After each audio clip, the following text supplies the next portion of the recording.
로마의 철학자 키케로라고 하는 이가 이런 말을 남겼습니다. 기억은 모든 힘의 근원이다. 이 말은 기억력이 좋아야 시험을 잘 볼 수 있다, 이런 정도의 이야기가 아닙니다. 사람이 기억이 없으면 어제를 잃어버리는 것이라고 할 수가 있습니다. 기억이 없으면 어제뿐만 잃어버리는 건 어제뿐만이 아니고 내일을 어떻게 살아가야 할 방향도 잃어버립니다. 그래서 내일을 꿈꿀 수가 없고 내일을 그려볼 수가 없게 되는 겁니다. 동양 철학에서도 이런 가르침은 아주 중요하게 여겨져 왔습니다.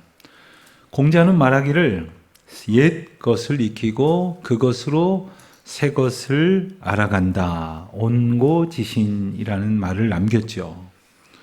그러고 보면 동서를 막론하고 이 기억이야말로 사람이 살아가야 하는 데 있어서 가장 중요한 힘이 된다는 사실을 모두들 알고 있었던 겁니다. 그런데 오늘 우리가 살아가는 시대는 새 것이라면 너무 좋아하고 중요하게 여기는 나머지 지난날에 간직해야 할 기억을 소중히 여기지를 않습니다. 그러다 보니까 기억을 간직하려고도 하지 않고 기억을 전하여 대대손손 남기려고도 하지 않습니다. 가르치려고도 하지 않습니다. 심지어 누군가 왜곡하여 비틀어 놓아도 큰 문제가 아니라고 생각을 합니다.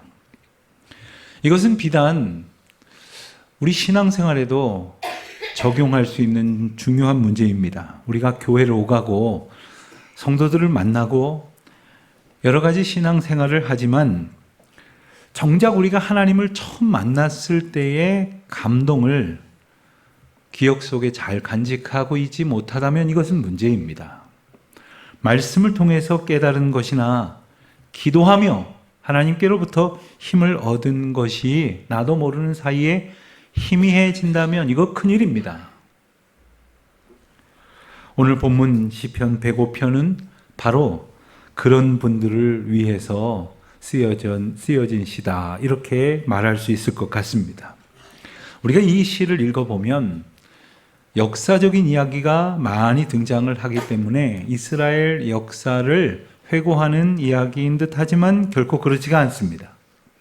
그 이스라엘의 역사 가운데에서 그 고난의 순간순간마다 이스라엘 공동체가 하나님을 어떻게 의지하며 다시금 잘 따를 수 있게 되는가? 그것은 바로 이전에 하나님께서 약속의 말씀을 주신 것을 깨닫고 붙드는 것이어야 한다는 마치 신앙의 고백문과도 같은 글입니다. 그렇기에 오늘더러 그 신앙의 감격과 소중한 기억들을 잃어버리는 듯한 생각이 드시는 분들이 계시다면 이 말씀을 통해서 든든한 닻을, 소망의 닻을, 그리고 믿음의 닻을 내리는 기회가 되시기를 바랍니다. 우리가 읽은 몇 절이 담겨져 있는 이 105편 전체는 45절로 구성된 매우 긴 찬양시입니다. 이 시를 들여다보면 하나님께서 아브라함과 그의 아들 이삭과 또 그의 아들 야곱과 또 요셉에게 주신 약속이 소개가 됩니다. 그런데 약속만 있었던 것이 아니라 그 약속이 준행되기까지 참 어려운 세월을 지나왔다는 사실을 우리가 알게 됩니다. 고난의 시간, 그 가운데에서도 구원의 은혜를 베푸시는 하나님의 여정이 소개가 됩니다. 그런가 하면 이제 애굽의 종로를 타던 이스라엘 백성들이 모세를 통하여 이끄시는 하나님의 은혜를 힘입어서 출애굽하게 되어진 과정, 그리고 기나긴 40년 동안의 가나안을 향한 그러한 여정이 마치 한편의 긴 대서사시처럼 엮여져 있는 것이 바로 오늘 시편입니다. 우리가 오늘 이 시편 105편을 통해서 꼭 간직하고 붙들어야 할 세 가지 주제가 있습니다.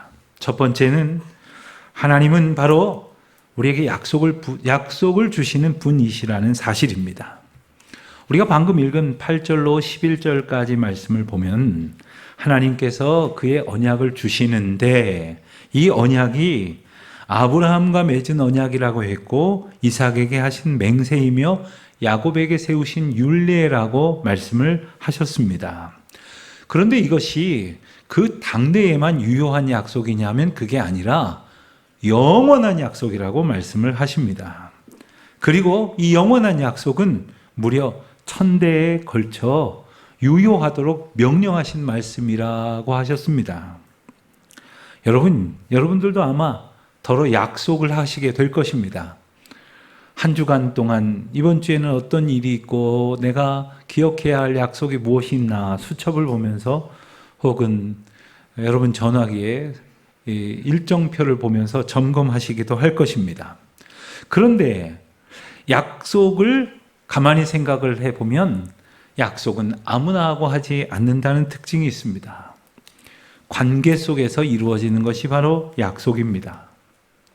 그렇다고 했을 때 하나님께서는 백성들에게 약속을 주시면서 이미 그와 약속을 맺을 만한 관계를 여셨다는 것을 우리가 알 수가 있습니다.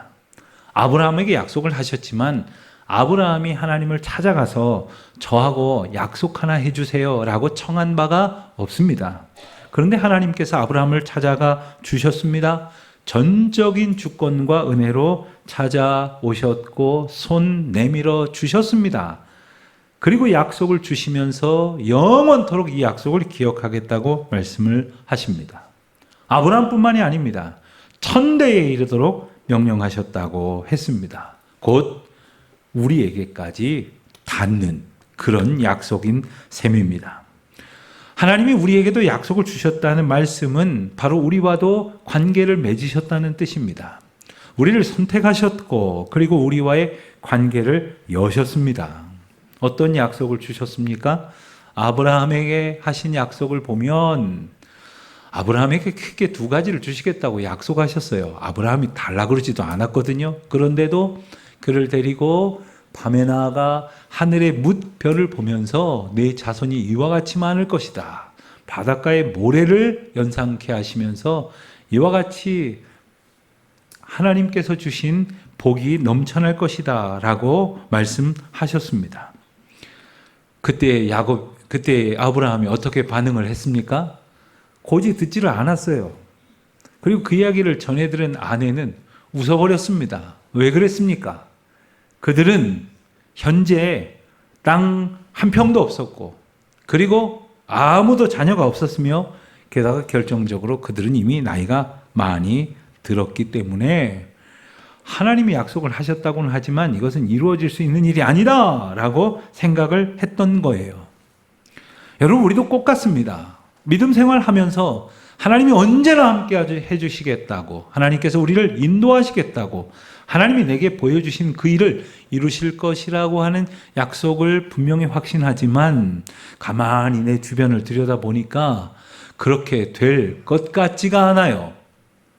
현실에 매몰되는 순간 약속으로 붙들지 못하는 것이 우리의 어리석음이라는 것을 기억해야 합니다.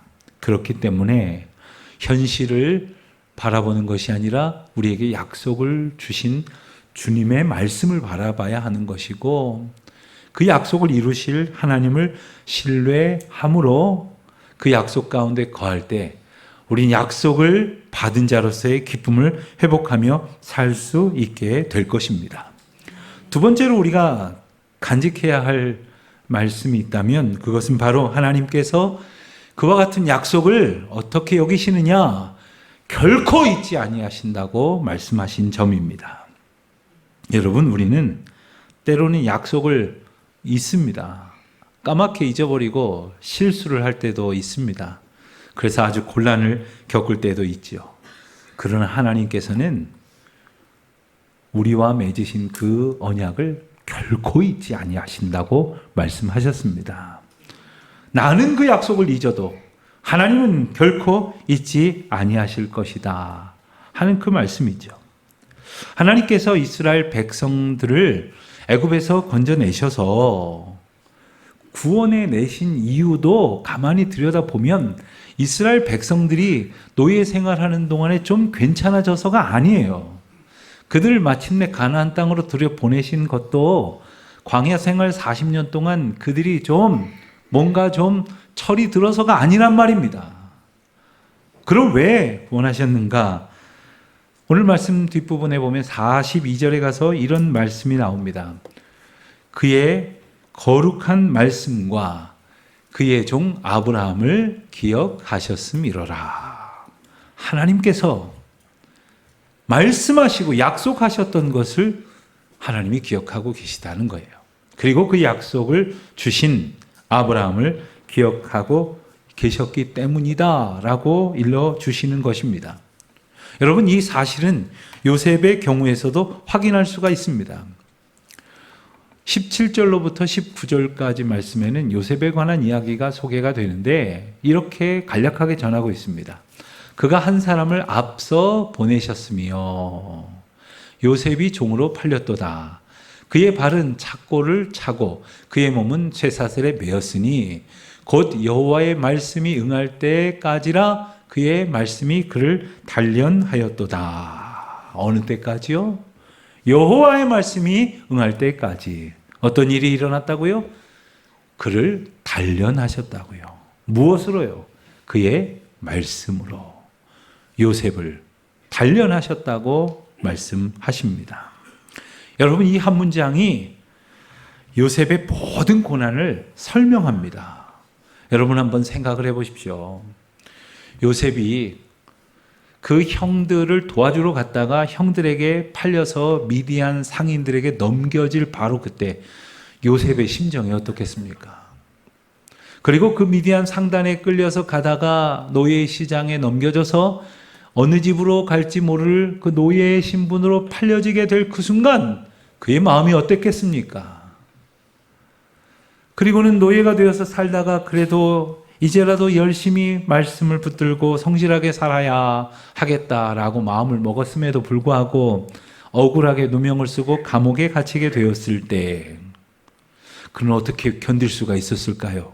그 어린 청년이 말입니다. 그가 약속을 붙들었습니다.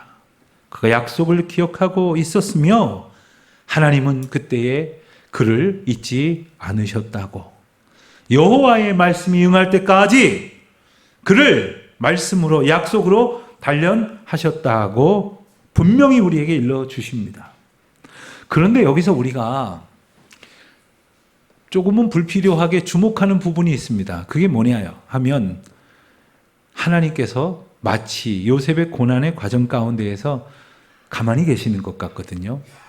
그 하나님의 침묵이 무슨 의미일까를 의심하다 보면 마치 하나님이 그 순간 그와 함께 계시지 않았다거나 아니면 하나님의 무능력을 말하는 것처럼 오해할런지 모르지만 결코 그런 것이 아닙니다. 우리가 읽은 것처럼 하나님의 말씀이 응할 때까지의 필요한 시간이 바로 그 침묵의 시간이었던 것입니다. 여러분, 우리가 기도할 때에 기도하는 것을 가만히 우리 자신이 들여다보면 뭔가를 바라는 것을 구하곤 합니다. 그런데 문제는 그 때도 내가 정하려고 해요. 하나님, 이번 계약만 성사시켜 주신다면, 지금 낫게 해 주신다면, 바로 이 기회에 합격을 시켜 주시기만 한다면 하면서 소원에다가 때를 자기 마음대로 걸어버린다는 거예요. 그런데 하나님께서는 하나님의 때에 일하시는 분이라고 하지 않으셨습니까? 하나님의 때가 되도록 하나님의 때가 응할 때까지 말씀, 즉 약속으로 우리를 단련하시는데 우리는 여기에 관심을 두지 아니하고 그냥 내가 원하는 것을 내가 원하는 대로 해달라고만 때를 쓰지요. 그 시간은 바로 그 약속이 완성되어져 가는 시간이고 마치 익어가는 시간인 것입니다. 때로는 우리가 알거니와 도무지 상상할 수 없는 그런 방법으로, 도무지 알 수도 없는 방법으로 하나님이 놀라운 일을 이루어 가실 때도 있습니다. 우리가 왜 그것을 놀랍게 생각하냐 하면 우리는 그 과정을 보아야 알겠다고 말하지만 보이지 않는 과정 가운데 하나님은 엄청난 일을 이루어 가고 계셨거든요. 자, 이스라엘 백성들이 가나안 땅에 들어가게 되기까지는 광야 시절이 필요했습니다. 광야 시절이 필요했으려면 애굽에서 탈출하는 일이 있어야만 했을 것입니다. 애굽에서 탈출하는 일이 있으려면 애굽에서 노예된 생활이 있어야만 했을 것입니다. 애굽에서 노예된 생활을 갖게 되기까지 거슬러 올라가 보니까 그 요셉 한 사람이 장차 하나님의 일을 이루시기 위하여 마치 비참하게 형제들에 의해서 팔린 것 같지만 먼저 하나님께서 보내시는 그 소중한 하나님의 사명자로 애굽으로 향하여 지게 되었다는 사실을 우리는 비로소 알 수가 있게 되어지는 것이죠. 그러나 그 과정 중에 우리가 그것을 알 턱이 있겠습니까? 그러면 어찌해야 좋겠습니까? 약속을 주시는 하나님, 그 약속을 이루시는 하나님, 그 약속을 통해서 반드시 하나님의 일을 우리 가운데 은혜로 허락하시는 그 하나님을 믿음으로 신뢰하는 것이야말로 우리가 믿음 생활해야 하는 모습이 아닐 수 없는 것입니다. 우리가 때로는 아무것도 보이지 않아서 절망할 때가 있어요. 그래서 어디 들판에 가서 하나님께서 내게 주신 말씀 그 약속을 잊으신 게야 하고 소리 지르고 싶을 때가 있겠지만 그분은 우리에게 약속을 주시는 분이고 약속을 지키시는 분이며 잊지 않으시사 천대까지 기억하시는 분이심을 분명히 깨닫고 고백하시기를 축원드립니다. 세 번째로 우리가 기억해야 할 메시지가 있다면 바로 우리가 살아가야 할 방향이 하나님의 약속을 기억하는 것에서부터 출발한다 하는 것입니다. 105편의 첫 구절은 오늘 예배를 시작하는 예배 부름에서도 제가 함께 고백을 했지만 여호와께 감사하고 그의 이름을 불러 아뢰며 이렇게 시작을 합니다. 그런데 히브리어 원문을 보면요, 감사하라, 그 이름을 불러 아뢰어 우리를 인도하신 여호와 앞에 감사하라, 선포하는 말씀으로 시작이 됩니다. 그러니까 하나님께서는 감사를 명령하세요. 그러니까 이 감사라고 하는 것은 우리가 그저 생각이 미쳐서 하는 것이 아니라 하나님께서 우리 가운데 삶을 시작하는 그 첫 움직임으로 가장 합당한 것으로 주셨다는 것입니다. 그런데 또한 이 말씀 내내 말씀하시는 것이 있으니 바로 그 기억하라고 하신 말씀이에요. 하나님의 약속을 기억하라. 그러니까 감사와 기억, 이것이 시편 105편을 이루는 어떤 전체의 큰 뼈대가 된다고 할 수 있습니다. 여기에 중요한 원리가 있습니다. 기억이 감사를 낳는 것이고 또한 감사가 다시 그 기억을 더욱더 분명하게 하게 된다는 것입니다. 그런데 문제는 우리가 종종 이것을 거꾸로 하려고 합니다. 다시 말하면 상황이 좋아지면 감사하겠다고 말합니다. 감사할 일이 있느냐고 오히려 불평을 하기도 합니다. 그렇다면 오늘 시의 배경을 한 번 더 살펴보겠습니다. 105편 말씀은 모든 것을 다 이루어서 부족함이 없을 때 노래한 시가 아닙니다. 그들이 아직 광야에 있을 때에, 고난 중에 있을 때, 그 시련의 시간 속에서 부르는 노래입니다. 다시 말하면 이미 뭔가 이루어져서가 아니라 이루어지게 하시겠다고 하신 약속을 기억함으로 감사하고 있는 것. 믿음이란 바로 이런 것입니다. 믿음은 하나님께서 이미 약속을 통해서 이루신 것임을 아멘으로 고백하는 삶의 태도, 이것이 믿음인 것이지요. 이러한 믿음의 고백이 삶을 바꾸게 되는 줄 믿습니다. 그 구체적인 세 가지 방식이 있습니다. 첫 번째는 기억은 바로 두려움을 이기게 한다는 겁니다. 여러분, 다윗의 경우를 한번 생각해 보세요. 다윗이 감히 지금으로 환산하면 대략 2m 50에서 2m 80쯤 된다고 추정되는 큰 키를 가진 골리앗 앞에서 어떻게 덤벼들었습니까? 어떻게 그 앞에서 당당히 맞설 수가 있습니까? 다윗에게 기억이 있거든요. 다윗이 속으로 되뇌이는 게 있거든요. 내가 양을 돌볼 때에 사자가 나타나도 곰이 나타나도 하나님께서 내게 이 물맷돌 던지는 재주를 주셨으니까 이것 갖고 휙 던지면 어떤 맹수도 다 무너뜨릴 수 있게 해 주셨다는 것에 대한 기억이 있어요. 게다가 내가 못 맞춰도 하나님은 나를 반드시 건져내실 것이라고 하는 그 확신이 있어요. 어디서 온 겁니까? 하나님께서 그를 보호하시겠다는 약속을 믿음으로 온 것이거든요. 그것을 간직하고 있기 때문에 두려움이 없는 겁니다. 두려움을 물리칠 수 있는 것은 바로 약속을 기억하는 믿음인 것입니다. 혹 여러분들 가운데 누구에게도 말하지 못할 만큼 그러나 몹시 힘들고 불안하고 두려운 어떤 것들이 있습니까? 하나님 앞에 내려놓으십시오. 그리고 하나님과 의논하십시오. 가만히 생각을 해보면 그것이 두려움이 될 이유가 하나도 아닌 것을 깨닫게 하시는 분명한 약속이 수도 없이 우리에게 이미 주어졌습니다. 우리 약속을 받은 사람이기 때문입니다. 두 번째로 이 기억은 감사의 언어를 회복시키는 능력이 됩니다. 감사하라고 시작했던 이 시편 105편은 맨 마지막 절에 무엇으로 끝맺느냐 하면 45절에 가서 할렐루야 하는 찬송으로 끝이 납니다. 우리가 현재의 조건이 감사를 만드는 것이 아님을 기억할 때에 어떤 상황 속에서도 감사할 이유를 주신 주님의 풍성한 은혜를 기억하게 될 것이고, 그러한 삶은 언제나 할렐루야 주님을 찬양하는 고백으로 이어지게 될 줄로 믿습니다.